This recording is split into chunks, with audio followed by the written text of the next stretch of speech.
Assalamualaikum warahmatullahi wabarakatuh. Innal hamdalillah nahmaduhu wa nasta'inuhu wa nastaghfiruh. Wa na'udzu billahi min shururi anfusina wa sayyiati a'malina. May yahdihillahu fala mudilla lahu wa may yudlil fala hadiya lahu. Asyhadu an la ilaha illallah wahdahu la syarika lahu. Wa asyhadu anna Muhammadan abduhu wa rasuluh sallallahu alaihi wa ala alihi wa sahbihi wa man tabi'ahum bi ihsanin ila yaumiddin.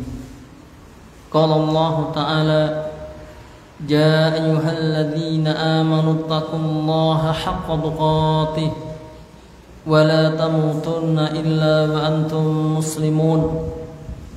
يا أيها الناس اتقوا ربكم الذي خلقكم من نفس واحدة وخلق منها زوجها وبث منهما رجالا كثيرا ونساء واتقوا الله الذي تساءلون به والأرحام إن الله كان عليكم رقيبا يا أيها الذين آمنوا اتقوا الله وقولوا قولا سديدا يصلح لكم أعمالكم ويغفر لكم ذنوبكم ومن يطع الله ورسوله فقد فاز فوزا عظيما أما بعد فإن أصدق الحديث كتاب الله وخير الهدى هدى محمد صلى الله عليه وسلم وشر الأمور محدثاتها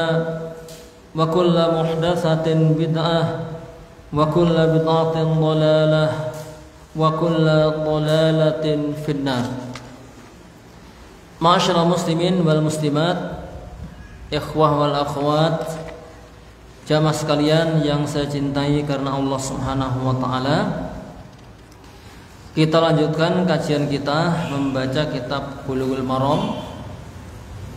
Kita masih pada kitab salat, bab sifat salat Nabi sallallahu alaihi wasallam. Pada pertemuan yang sebelumnya kita membaca masyru'iyatul isti'adah fi shalah. Disyariatkan membaca isti'adah atau ta'awudz di dalam salat. Sebutkan dalam hadis yang kita baca dulu, wa kana yaqulu ba'da takbir, dan beliau mengatakan setelah takbir baca doa istiftah, kemudian membaca isti'adah. Bagaimana lafadznya?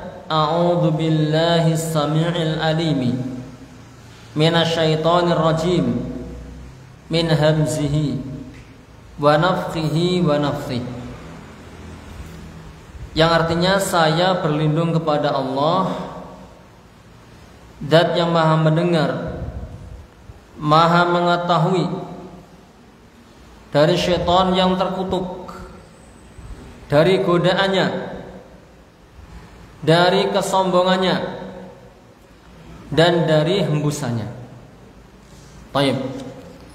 Ma'asyiral muslimin rahimani wa rahimakumullah.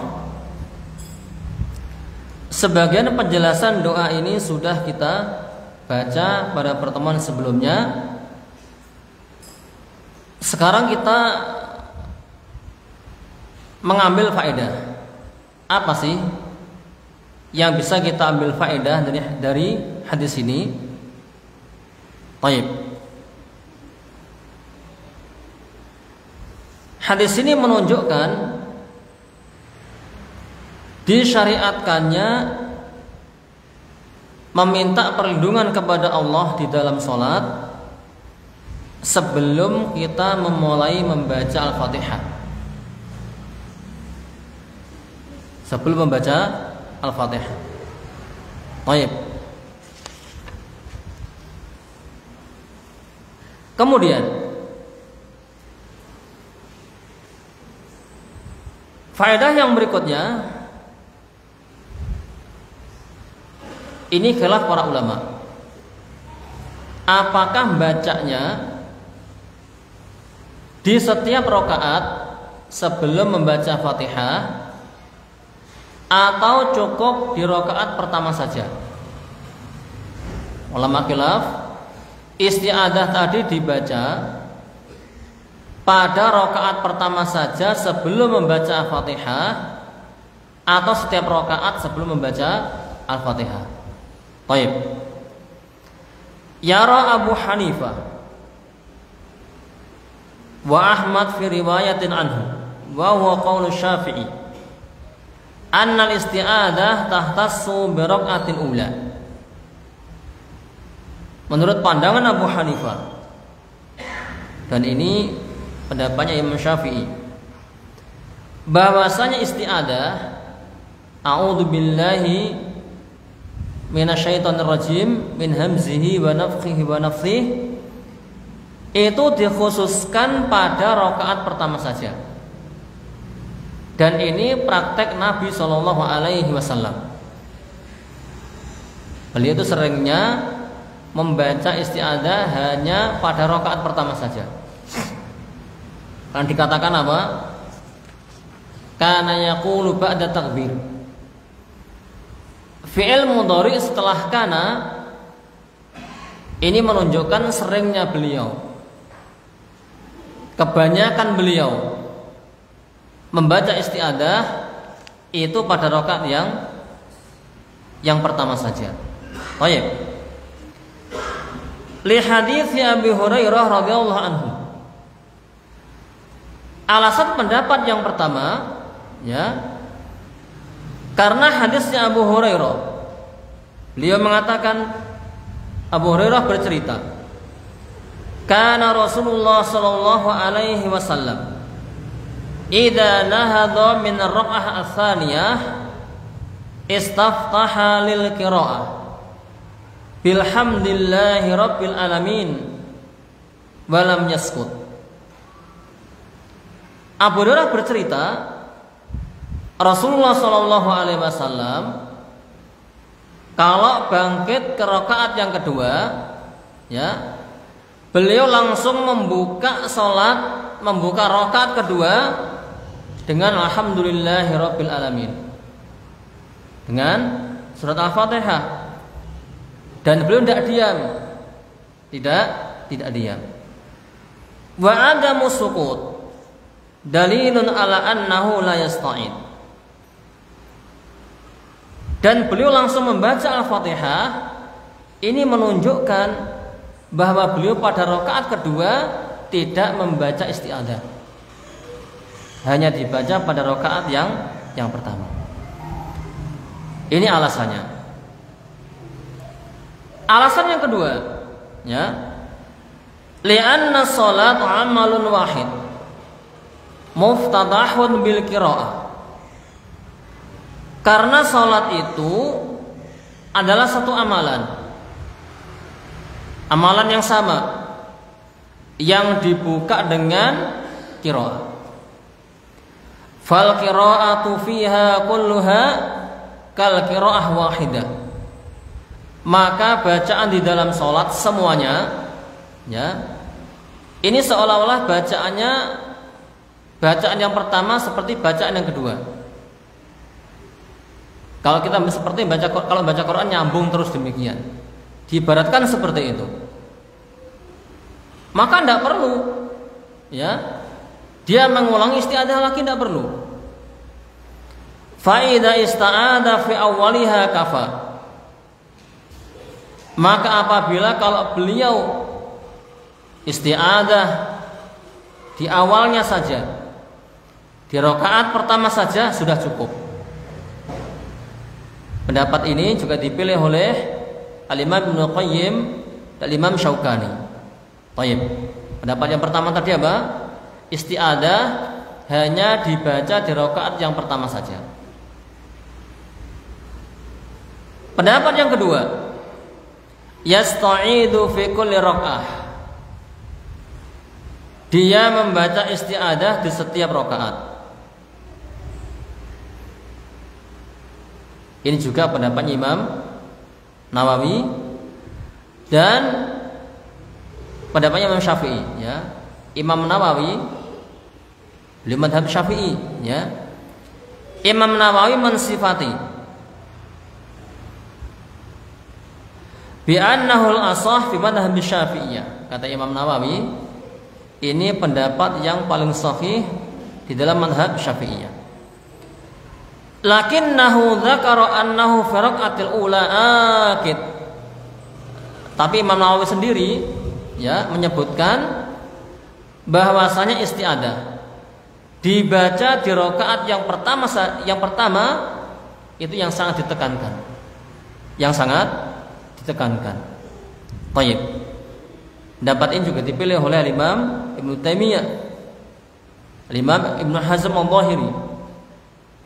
Dan mereka berdalil dengan keumuman firman Allah Subhanahu wa taala, "Wa idza qara'ta Qur'an fasta'id billah." Baik. Jadi pendapat yang kedua, isti'adah dibaca setiap kali setiap rakaat sebelum mengawali Al-Fatihah. Baik. Pensyarah kitab ini mengatakan, beliau menyimpulkan, wal qaulul awwal adhar. Setelah beliau teliti dikumpulkan hadis-hadisnya, kata beliau, pendapat yang pertama itu lebih nampak, lebih cenderung kepada kebenaran. Isti'adah dibaca cukup di rakaat yang pertama saja. Fa innal ayat laysat bisarihah fi tikraril isti'adah fi kulli rakaat. Adapun yang mereka berdalil dengan ayat Al-Qur'an, wa idza qara'tal Qur'an, ini tidak sorry, belum jelas, ya. Kalau dikata belum jelas dan tidak menunjukkan bolehnya berulang isti'adah di dalam setiap rakaat. Li'anna qira'atas shalah qira'ah wahid. Karena bacaan salat itu seolah satu bacaan, ya. Wa qad hasala imtithalul amri bil isti'adah indal qira'ah. Kalau namanya satu bacaan, maka seandainya dia membaca sekali, maka cukup. Dia dikatakan telah menunaikan perintah Allah untuk isti'adah ketika hendak membaca Al-Quran. Baik. Wa ma'adzalik, falau ista'adal musalli fi kulli rak'ah fahasuna. Namun demikian, apabila orang yang sholat dia membaca isti'adah setiap rakaat, ini bagus. Ingat, ini hanya sekedar pendapat. Tapi prakteknya Nabi SAW, beliau isti'adahnya pada rakaat yang pertama saja. Kalau setiap rakaat mau baca isti'adah, bagus itu, ya. Walau iktasara ala rak'ah ula ajza'a. Seandainya dia mencukupkan membaca isti'adah di rakaat yang pertama saja, ini sah, ya. Fa innal mas'alah laisa fiha adillah qati'ah. Karena permasalahan ini tidak ada di dalamnya dalil yang qat'i. Wa fil isti'adah fawaid 'azimah taqaddam ba'daha. Dan di dalam isti'adah itu ada faedah-faedah yang sangat agung yang telah berlalu penjelasannya, ya. Yaitu setan senantiasa mengganggu kita, ngasih was-was kepada kita, ya, dalam semua kondisi kita. Ketika kita hendak tidur, bangun tidur, ketika makan, dah baca bismillah belum tadi, habis makan, ketika kita hendak sholat dan seterusnya, kita meminta perlindungan kepada Allah Subhanahu wa taala agar sholat kita ini khusyuk, sholat kita ini tumakninah, sholat kita berkualitas, bukan sebatas terpenuhi rukun-rukun sholat, ya. Tapi sholat kita betul-betul apa? Berkualitas, berpahala di sisi Allah Subhanahu wa taala. Baik. Wallahu taala alam. Ma'asyiral muslimin rahimani wa rahimakumullah, jamaah sekalian yang saya cintai karena Allah Subhanahu wa taala. Kita masuk hadis yang setelahnya. Syai'un min sifati salatin Nabi sallallahu alaihi wasallam. Ayo, sekarang kita baca sedikit dari sifat salatnya Nabi sallallahu alaihi wasallam. Bertahap kita, ya. Baik, kita baca hadisnya. Wa an Aisyah radhiyallahu anha qalat kana Rasulullah sallallahu alaihi wasallam yastaftihu sholata bitakbir wal qiraah bilhamdulillahi rabbil alamin. Rasulullah sallallahu alaihi wasallam itu membuka salatnya dengan takbir dan dengan qiraah. Ya. Di situ enggak disebutkan kembali baca istiftah sama isti'adah. Karena sudah disebutkan pada pertemuan yang sebelumnya, ya. Beliau membaca qiraahnya dengan alhamdulillahirabbil alamin. Kok enggak baca bismillah, Pak? Ya. Beliau baca bismillah, cuman disirkan pelan, ya. Anas bercerita, "Shallaitu khalfan Nabi sallallahu alaihi wasallam wa Abi Bakrin wa Umar kanu yaftatihuna salat bi alhamdulillahi rabbil alamin." Kata Anas, saya pernah salat di belakang Nabi, di belakangnya Abu Bakar, di belakangnya Umar. Mereka membuka salatnya dengan alhamdulillahi rabbil alamin. Yang sunnah seperti ini, ya. Bukan berarti tidak baca bismillah, bukan. Membaca cuma disirkan. Baik. Wa kana idza raka'a lam yushkish ra'sahu. Beliau itu kalau ruku, kata siapa? Kata Aisyah. Beliau kalau ruku itu tidak mengangkat kepalanya. Punggungnya lurus, kepalanya enggak diangkat. Enggak demikian, enggak. Walam yusawwibhu, dan beliau juga enggak mendingklukkan kepalanya. Enggak ada enggak juga ada dingkluk. Ya lurus berarti ya. Lakin baina dalik, akan tapi antara itu tengah-tengah. Enggak ada enggak, enggak dingkluk, tengah-tengah. Berarti lurus dengan punggungnya. Ini sifat salat rukuknya Nabi sallallahu alaihi wasallam. Punggungnya sama kepalanya lurus. Ya. Kata Aisyah, wa kana idza rafa'a minar ruku' lam yasjud hatta yastawiya qa'iman. Dan beliau sallallahu alaihi wasallam apabila mengangkat berdiri dari ruku', beliau tidak buru-buru sujud sampai betul-betul tegak, sampai berdiri sempurna. Namanya orang berdiri seperti apa sih? Antum tahu kan? Ya sempurna berdirinya, tegak demikian. Kalau merungkung itu bukan berdiri namanya, merungkung ya merungkung. Ya. Jadi i'tidal beliau itu juga betul-betul lurus, ya sempurna berdirinya. Wa idza rafa'a minas sujud lam yasjud hatta yastawiya jalisan. Dan apabila beliau mengangkat dari sujud, bangkit dari sujud, beliau tidak sujud sampai betul-betul duduk. Baik. Wa kana yaqulu fi kulli rak'ataini tahiyyah.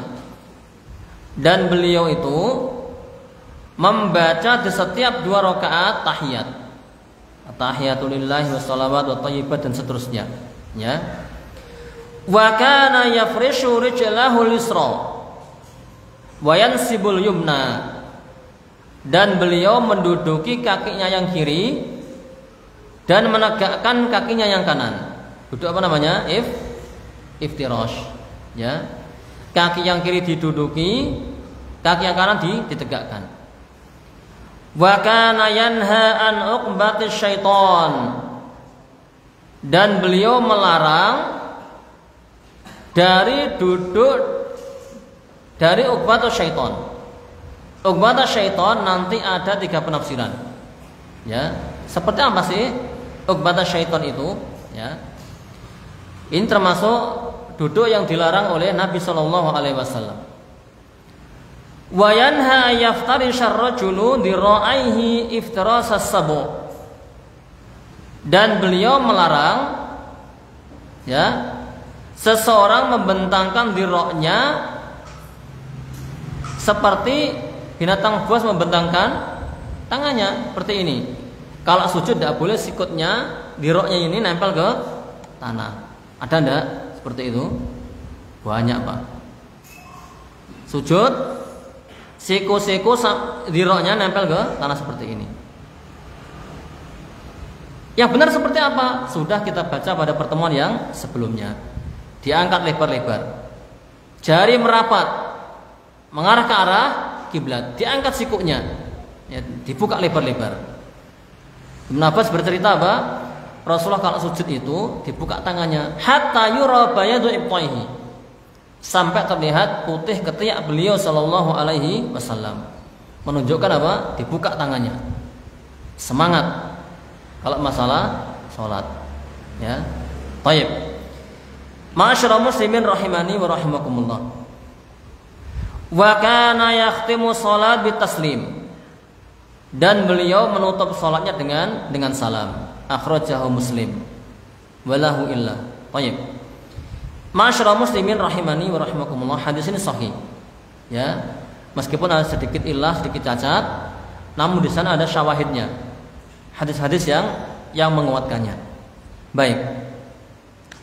Jamaah sekalian yang saya cintai karena Allah Subhanahu wa taala, dalam hadis tersebut dikatakan kana yaftadhihu shalah bitakbir. Maksudnya apa? Takbiratul ihram. Baik. Kemudian dalam hadis tersebut dikatakan wa kana yanha an uqbata syaitan. Nabi itu melarang dari uqbata syaitan. Ya. Uqbah syaitan seperti apa? Ayyafrisa qadamaihi fayaj'alu dhuhuruhuma nahwal ardi wa yajlisu ala aqabaihi, yaitu menduduki kedua telapak kakinya dan menjadikan punggung telapak kaki itu mengarah ke arah tanah. Ya, ini kaki, apunten nggih, ini duhur punggungnya, ini batinnya. Ya, ini nempel ke tanah, ini diduduki. Ini duduk yang dilarang. Seperti apa? Coba maju ke depan salah satu. Antum Mas Habib.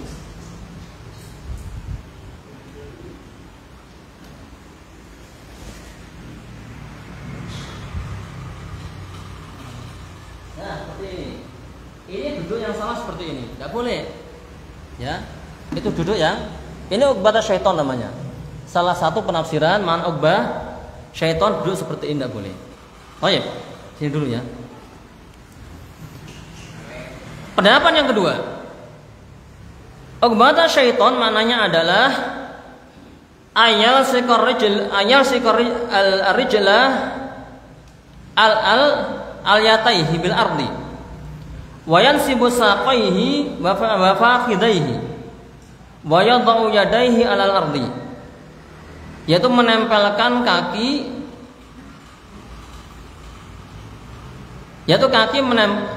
seperti ini.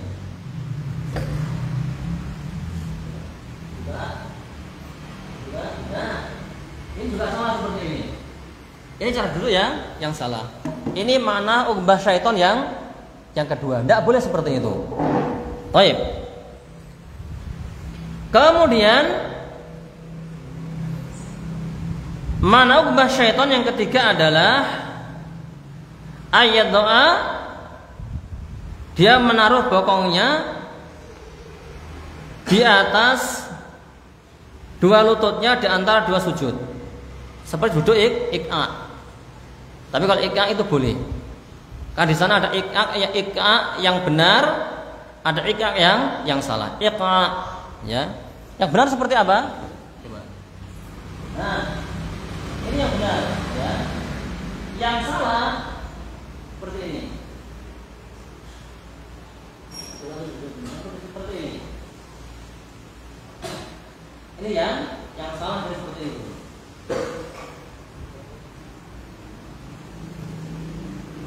Baik. Ini makna ubah asyaiton. Itu semuanya dilarang oleh Nabi Shallallahu Alaihi Wasallam. Baik. Masyaallah muslimin rahimani wa rahimakumullah, jamaah sekalian yang saya cintai karena Allah Subhanahu wa taala. Sampai-sampai Nabi mengatakan, ya, ayyafrishar rajulu diraihi iftirash as-sabu'i. Ada embel-embel iftirash as-sabu'i. Padahal kalau nggak dikasih embel-embel itu sudah paham kita. Ya. Nabi kasih embel-embel kenapa? Ini sebagai apa? Takbihan. Menunjukkan itu ada duduk yang sangat buruk sekali. Tanfiron, ya. Hendaklah kita lari dari sifat yang seperti itu. Lebih ada penekanan demikian. Ya. Jangan sampai duduk yang seperti itu, tidak boleh itu. Seperti apa? Iftirasnya binatang buas. Baik. Masyaallah muslimin rahimani wa rahimakumullah. Berikutnya, yang bisa kita ambil faedah dari hadis ini adalah al-haditsu dalilun ala wujubi iftitahi salat bitakbir wa huwa lafdhu Allahu akbar fala takfin niyyah wala ghairu takbir min al-fadhi takbir. Baik. Hadis ini menunjukkan wajibnya membuka salat dengan takbir, takbiratul ihram. Tanpa takbiratul ihram tidak sah salat kita. Ya. Yaitu lafaz Allahu akbar. Tidak boleh menggunakan lafaz-lafaz selain Allahu akbar meskipun maknanya bagus. Meskipun maknanya baik. Ya tidak boleh. Karena ibadah perkara yang tauqifiyah. Kita menerima paten apa adanya dari Nabi Shallallahu Alaihi Wasallam. Ya.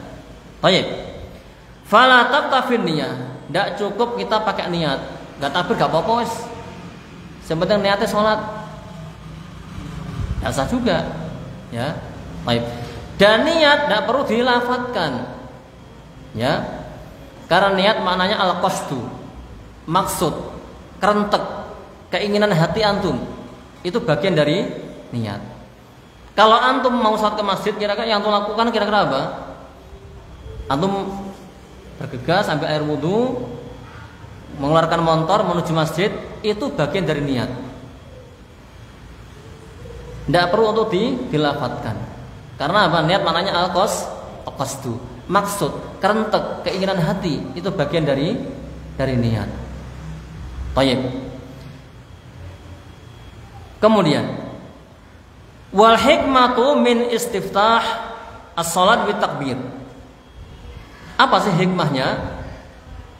Kalau kita ini disyariatkan, dianjurkan membuka sholat dengan takbiratul ihram. Apa hikmahnya? Hikmahnya adalah istihdhar al-musalli 'azamata man yaqifu baina yadayhi. Ya. Agar orang yang sholat itu dia menghadirkan, dia merasa hadir di hadapan Zat yang Maha Agung. Dia sedang berdiri, sedang di hadapan, sedang bermunajat kepada Allah Subhanahu wa taala. Maka dimulai dengan takbir. Wa annahu akbaru min kulli syai' yahturu bi balihi. Dan saat itulah, ya, sesuatu Allah adalah sesuatu yang paling agung dibandingkan segala sesuatu yang ada di benaknya. Makanya kalau sholat kita fokus. Kita sedang di hadapan siapa? Yang maha besar, maha agung, Dzul Jalali wal Ikram, tabaraka wa ta'ala, azza wa jalla jalaluh. Baik. Fayakhsha wa yastahi ay yastaghila bi ghairihi. Maka saat itulah, ya, dia hendaklah khusyuk dalam sholatnya. Dia malu seandainya tersibukkan oleh perkara-perkara selain sholat. Ya, au yuhadditsu nafsahu bisiwahu, atau dia, ya, berbisik dengan dirinya sendiri tersibukkan oleh selain Allah Subhanahu wa taala. Ini hikmahnya. Kenapa sih Allah mensyariatkan agar kita memulai salat dengan takbir, yaitu agar orang salat itu menghadirkan hatinya. Kalau dia itu hadir di hadapan Zat yang Maha Agung, saat itulah dia ada di hadapan Allah Subhanahu wa taala yang Maha Agung, Maha Besar daripada segala sesuatu yang ada di benaknya. Dengan demikian dia bisa fokus, bisa khusyuk. Dia malu seandainya tersibukkan oleh selain Allah Subhanahu wa taala, fokus hanya kepada Allah. Baik. Kemudian faedah yang berikutnya yang bisa kita ambil hadis ini adalah al haditsu dalilun ala anna al qiraah fi shalah tubda'u bil Fatihah. Falau qara'a qablaha syai'an min al-Qur'an lam yu'taddu bihi. Hadis ini menunjukkan bahwasanya qiraah bacaan Al-Qur'an yang ada dalam salat itu dimulai dengan Al-Fatihah. Seandainya dia membaca sebelum Al-Fatihah sesuatu dari Al-Quran, maka tidak dianggap sholatnya. Bisa jadi tidak berpahala sholatnya, karena dia mendatangkan sesuatu yang baru yang tidak diajarkan oleh Nabi Shallallahu Alaihi Wasallam. Meskipun membaca surat An-Nas misalnya, Pak Ustadz, biar tidak ada was-was, sebelum Al-Fatihah baca An-Nas dulu. Itu maunya antum seperti itu, ya. Tapi kalau nggak mau seperti itu, ya, antum telah mendatangkan sesuatu, menginginkan sesuatu yang tidak diinginkan oleh Allah Subhanahu wa taala. Meskipun baik menurut antum, tapi tidak baik menurut Allah Subhanahu wa taala, ya. Jadi sebelum Al-Fatihah tidak ada bacaan Al-Qur'an sedikit pun. Surat apapun, ayat apapun tidak ada, ya. Dimulai dengan Al-Fatihah, baca istiftah, kemudian ta'awudz, kemudian baca Al-Fatihah. Baik. Wa laisa fi dzalika ma yadullu ala annahu yatrukul istiftah bain takbir wal qiraah. Dan dalam masalah itu, ya, tidak menunjukkan bahwasanya beliau itu meninggalkan Al-Fatihah antara takbir dan qiraah. Beliau memulai membaca Al-Fatihah. Itu maksudnya bukan berarti Nabi meninggalkan istiftah sama ta'awudz tadi. Tidak gitu maksudnya, tetap dibaca. Ya, takbiratul ihram, istiftah, ta'awudz, baru al-Fatihah. Baik. Wa annahu law tahallala bainahuma dzikrun lam yakun istiftah bil hamdi. Li'anna al-murad istiftahul qiraah la istiftah al-mutlaq. Baik, faedah yang berikutnya. Al-haditsu dalilun ala anna min sifatir ruku' al-muwafiq li sunnah at-taswiyah baina ra'si wa dhahr hal ar-ruku'. Hadis ini menunjukkan bahwasanya sifat rukuknya Nabi, sifat rukuk yang mencocoki sunnahnya Nabi adalah lurus antara kepala dan punggungnya. Ya, punggungnya lurus, kepalanya juga lurus. Tidak boleh dangan, tidak boleh dinglu. Fala yarfa' ra'sahu an mustawi dhahri wa la yunziluhu anhu. Beliau tidak mengangkat kepalanya dari lurusnya punggung, dan beliau juga enggak mendengklukkan kepalanya. Ini sifat rukuk salatnya Nabi Shallallahu Alaihi Wasallam. Ya, baik. Kemudian faedah yang berikutnya, al-haditsu dalilun ala masyru'iyatil istiqrar fil qiyam ba'da ruku' wal julus baina sajdataini. Hadis ini menunjukkan disyariatkannya, ya, untuk kita mapan di saat berdiri setelah ruku. Ya, setelah ruku kita bangkit, betul-betul kita mapan. Ya, kalau namanya berdiri, ya berdiri tegak, itu namanya mapan. Baik. Dan disyariatkannya kita mapan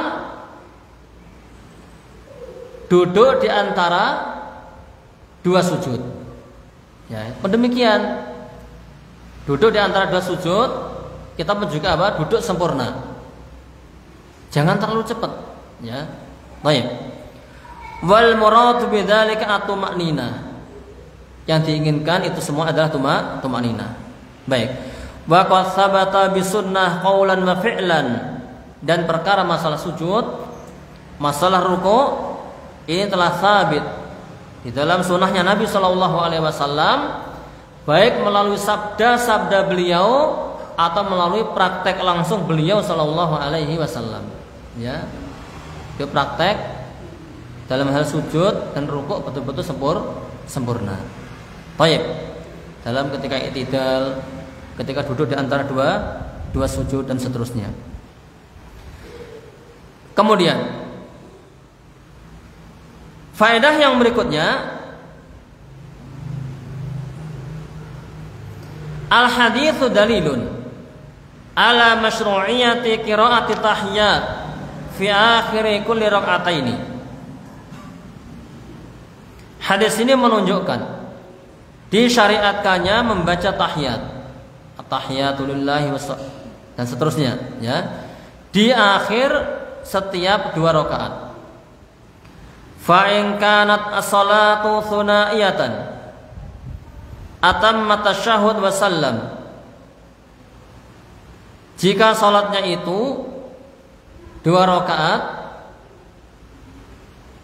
beliau enggak membaca hanya tahiyat saja, tapi beliau menyempurnakan tasyahudnya, kemudian beliau salam. Dan boleh kita berdoa di rakaat terakhir. Ya, rakaat terakhir itu apa? Doa-doa yang kita inginkan. Setelah kita tahiyat, kemudian apa? Kita tasyahud, kemudian berdoa yang warid dari Nabi Shallallahu Alaihi Wasallam. Isti'adzah dengan a'udzubika min adzabi jahannam, min adzabil qabri, min adzabi jahannam, min fitnatil mahya wal mamati, min syarri fitnatil masiihid dajjal, atau doa-doa yang lain. Baik. Wa in kanat aktsara qama ba'da tasyahhud al-awwal. Wa in kanat aktsar qama ba'da tasyahhud awwal fa ata bima baqiya min salatihi tsumma tasyahhada wa sallam. Tapi kalau rakaatnya itu lebih dari 2 rakaat, beliau lanjutkan, ya, disempurnakan, berdiri lagi, sempurnakan, lalu beliau menutup dengan tahiyat akhir, membaca at-tahiyat, kemudian salam, kemudian berdoa. Wallahu taala alam. Yang ada doa hanya pada tahiyat terakhir saja. Ya. Kita boleh berdoa apa saja yang kita inginkan. Karena Nabi mengatakan apa? Fad'ullaha bima a'jabaka minad du'a. Berdoalah kepada Allah dengan apa yang kalian kagumi berupa permintaan kalian. Wis pengen apa? Ndang donga. Di mana tempatnya? Setelah tahiyat, tasyahud, kita berdoa sebelum berdoa, kemudian salam. Wallahu taala alam. Baik. Ma'asyiral muslimin rahimani wa rahimakumullah, jamaah sekalian yang saya cintai karena Allah Subhanahu wa taala. Faedah yang berikutnya. Al haditsu dalilun ala masyru'iyati iftirashil qadam yusra wa nasabal yumna halal julus. Hadis ini menunjukkan disyariatkannya menduduki kaki yang kiri dan menegakkan kaki yang kanan di saat kita duduk. Di saat kita duduk.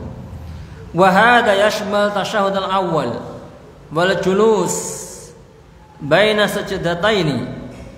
Ini sebetulnya ya sudah kita baca pada 3 pertemuan yang sebelumnya. Hanya saja faedahnya belum tersampaikan. Jadi intinya ya, bagaimana tata cara kita duduk ketika tasyahud. Mungkin bisa kita simpulkan ya. Baik. Para ulama dalam masalah duduk tasyahud ini terdapat perselisihan. Kita baca ya. Pendapat yang pertama, ini pendapatnya Imam Malik, duduk tasyahud baik awal maupun akhir adalah tawarruk. Pendapatnya Imam Malik, ya, duduk tahiyat awal maupun akhir itu tawarruk. Apa tawarruk itu? Memasukkan kaki kiri di bawah kaki kanan, gak dilunggui, ya. Baik. Rakaat pertama, tahiyat pertama sama kedua. Mungkin di sini tidak ada orang yang bermadhab Imam Malik, kebanyakan Syafi'i di sini, ya. Jadi seandainya kita mendapati ikhwah kita kalau duduknya seperti itu, jangan bermudah-mudahan kita menyalahkan. Kita tabayun dulu. Baik. Pendapat yang pertama. Pendapat yang kedua, ya, ini pendapat Imam Abu Hanifah. Duduk tasyahud di tahiyat awal sama akhir adalah iftirash. Ini kebalikan pendapat yang pertama. Kaki ini dilunggui, ya. Baik rakaat tahiyat yang pertama maupun tahiyat yang kedua. Pendapat yang ketiga, ini pendapat Imam Syafi'i yang tersebar di negeri kita dan diamalkan oleh kaum muslimin yang ada di negeri kita yang kita cintai ini. Baik. Kalau beliau membedakan antara duduk tasyahud awal dan akhir. Untuk tasyahud awal, beliau mengatakan berpendapat duduknya iftirash. Sama enggak dengan di negeri kita? Sama. Ya. Baik. Kemudian untuk tasyahud akhir, duduknya tawarruk. Duduknya tawarruk persis dengan yang dilakukan oleh kaum muslimin yang ada di negeri kita, mazhab Syafi'i. Ya. Tahiyat yang pertama duduknya iftirash. Yang kedua tawarruk. Baik. Jadi menurut pendapat ini, duduk pada tasyahud akhir, duduk pada tasyahud akhir yang ada salamnya, baik yang sholatnya itu sekali tasyahud atau dua kali tasyahud, duduknya adalah tawarruk. Makanya kebanyakan kaum muslimin di negeri kita ini sholat yang 2 rakaat duduknya apa? Tawarruk. Pas dengan pendapat Imam Syafi'i. Baik. Kenapa pakai tawarruk?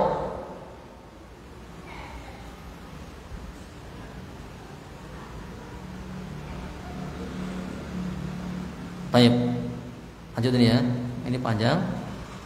Kemudian yang keempat, ini pendapatnya Imam Ishaq. Jika tasyahudnya 2 kali, maka duduknya adalah tawarruk di rakaat terakhir. Namun jika tasyahudnya cuma sekali, maka duduknya di rakaat terakhir adalah duduk iftirash. Baik. Masyaallah muslimin rahimani wa rahimakumullah, jamaah sekalian yang saya cintai karena Allah Subhanahu wa taala. Lalu bagaimana Pak Ustadz? Kalau salatnya itu cuma 2 rakaat, salat yang memiliki 1 salam, yang memiliki 1 tasyahud, duduknya itu iftirash atau tawarruk? Pendapat yang pertama, duduknya adalah tawarruk, seperti Imam Syafi'i. Pendapat yang kedua, duduk iftirash. Kenapa? Karena disebutkan dalam hadisnya Wa'il bin Hujr, beliau menceritakan sifat salatnya Nabi SAW. Apa kata Malik bin Hujr? Falamma qa'ada li tasyahhud farasha rijlahu al-yusra thumma qa'ada 'alaiha thumma aqada asabi'ahu wa ja'ala khalqatal ibham wal wusta thumma ja'ala yad'u bil ukhra. Yang artinya, ketika beliau duduk tasyahud, beliau membentangkan kaki kiri lalu mendudukinya. Duduk apa namanya? Iftirash, ya. Dan beliau mengepalkan jari-jarinya membuat lingkaran antara jempol dengan jari tengah. Kemudian beri isyarat beliau. Kemudian beliau berdoa kepada Allah Subhanahu wa taala. Ya.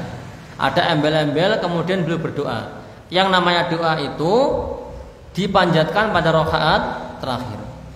Dan waktu itu yang beliau lakukan adalah salat subuh dalam riwayat yang lain.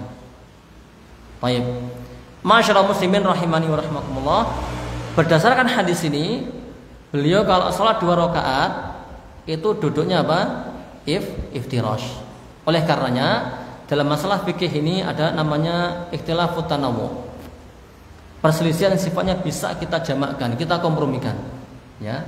Kalau Anda pakai iftirash silahkan. Yang penting antum punya dalil yang bisa antum pertanggungjawabkan di hadapan Allah Subhanahu wa taala. Yang pakai iftirash silahkan. Yang penting antum punya dalil yang bisa antum pertanggungjawabkan di hadapan Allah Subhanahu wa taala. Baik, demikian yang bisa kita baca pada malam hari ini, mudah-mudahan bermanfaat buat saya pribadi dan juga antum semuanya, dan mudah-mudahan ini bisa memperbaiki kualitas sholat kita. Ya, bukan sekedar ini maklumat, wawasan, bukan, tapi perlu kita amalkan. Syukur-syukur kalau kita mau menyampaikan kepada yang lain. Barakallahu li wa lakum fil Qur'anil azim, wa nafa'ani wa iyyakum bima fihi minal ayat wa dzikril hakim, wa taqabbal minni wa minkum tilawatahu innahu was-samiul alim. Subhanakallahumma bihamdik asyhadu an la ilaha illa anta astaghfiruka wa atubu ilaik. Wassalamu alaikum warahmatullahi wabarakatuh.